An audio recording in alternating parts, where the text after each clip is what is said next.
Thanks for staying with us. So yesterday, Vice President Professor Yemi Osinbajo declared his intention to run for the office of President in 2023 general elections. During his declaration speech, he made many promises to Nigerians, which he promised he would fulfill if allowed to lead the country. However, some Nigerians are reacting to this, saying he failed as a vice president. What do you think? What are your thoughts? Is he competent enough to take on this role?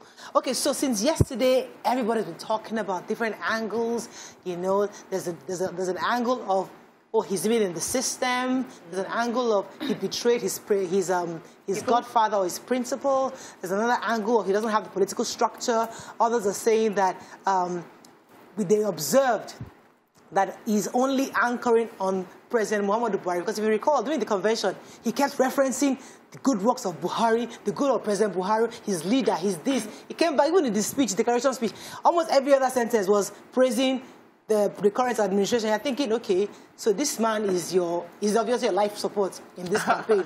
So what are your thoughts on this, on his declaration? And do you think that, do you agree with those who are saying that he may have betrayed his godfather or his principal, the person who even orchestrated his being the vice president?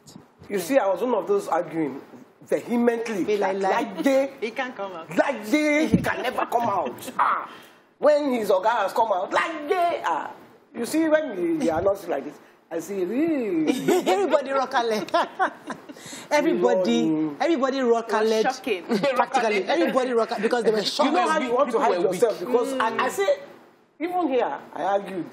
I've been arguing only. For you to now see the video of him speaking himself. By himself. There's something about loyalty. If one person can come across as disloyal to somebody who practically raised him and brought him into politics, do you think the governors can trust him? Because he approached about 10 governors and told them that I would like to, during the break of their fast, and told them that, listen, I'm trying to run for president, I need your support. So can these governors trust a vice president who in himself has been disloyal to one of the key people expected him not to be disloyal to? Can they trust him if he becomes president, indeed, to do what he says he will do for them or for their states when he becomes president? So, Murayo, we're judging loyalty.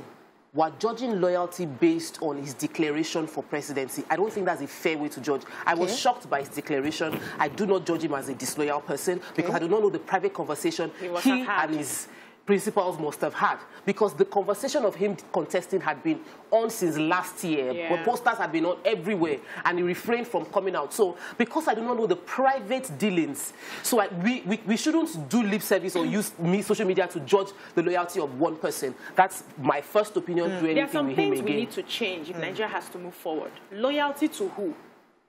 To your principal or to the interest of the country that you are there to serve? Who are you loyal to? It's not anybody's father's house that will now be sharing. You come out today, you wait tomorrow, I'll give you this.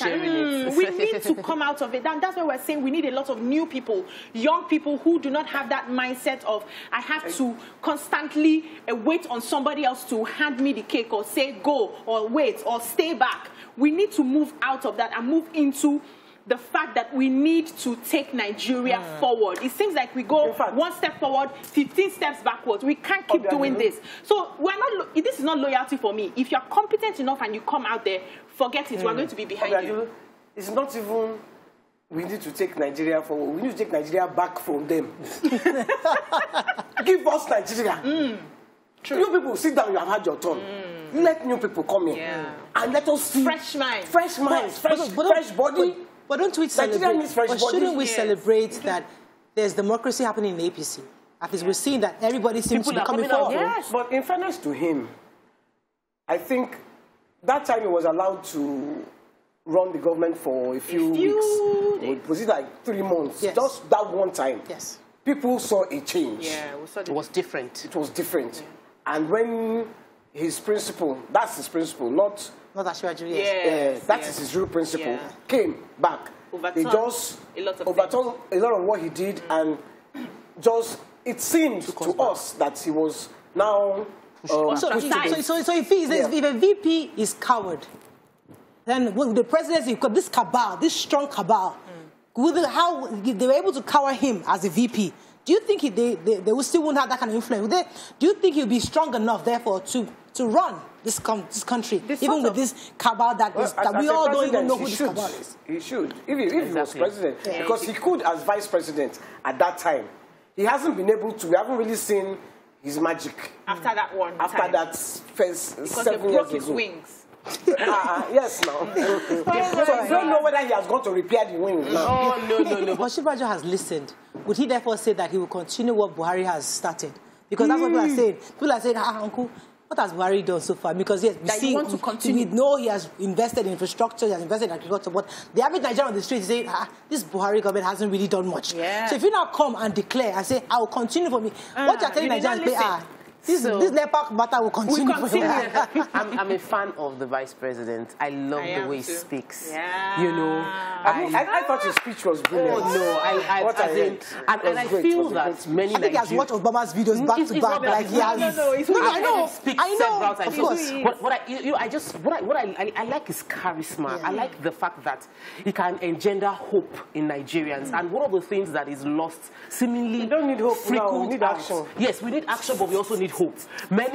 Before it was the poor that was checking out, the hopeless checking out. Now the middle class, the rich checking out of the country. Yes. We have a huge crisis on our hands. Right. We need action as well as someone that would inspire hope in Nigerians to continue pushing the work through. Can they just try an Igbo president for once? Wike have been telling them. Wike is also contending.